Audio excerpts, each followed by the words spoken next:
Poka, can I change the mic? There's bad breath here. Sorry, mabaho talaga yung mic. Sorry, I can't. Baho. It's amoy maasim. O, sino ba kasi ang may huling gumamit ng mic na yan? Ayan, si Mayor. Nababahuan. Ako, viral po ngayon sa social media ang isang video na kinakasangkutan ng dating aktres at ngayon alkalde ng Bayambang, Pangasinan na si Mayor Nina Jose Quiambao. Ay, napatigil siya sa kanyang speech at sinabing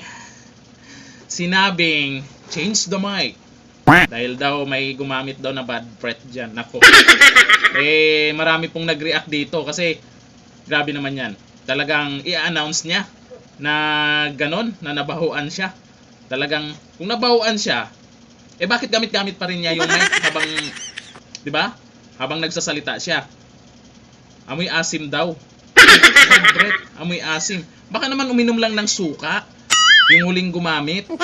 Tapos kung nababahuan naman siya, pwede namang tanggalin yung mic. Papalitan doon na sa likod niya o nandun sa stage, marami naman nandun sa gilid niya. Talagang in-announce. Sino ba kasi yung huling gumamit niyan? Baka naman uminom ka ng suka kaya daw maasim. O sa karaoke nga ang daming gumagamit niyan no? Kung sino-sino yung gumagamit, meron pang mga lasing. Pero wala namang gano'n na nagrereklamo na yung mic. Grabe. Ang sela ni Mayor. Amoy na amoy talaga yung asim.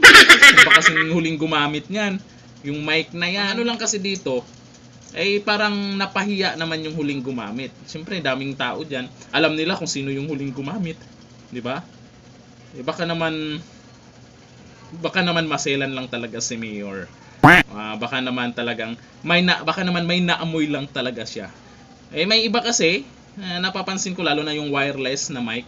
Baka kung saan sinuksok, saan ginamit. Kaya may naamoy siya. Anong masasabi nyo dito sa naging reaction ni Mayor at dating actress na si Nina Jose Quiambao? Comment tayo diyan. Hanggang dito lang. Thank you. Bye-bye.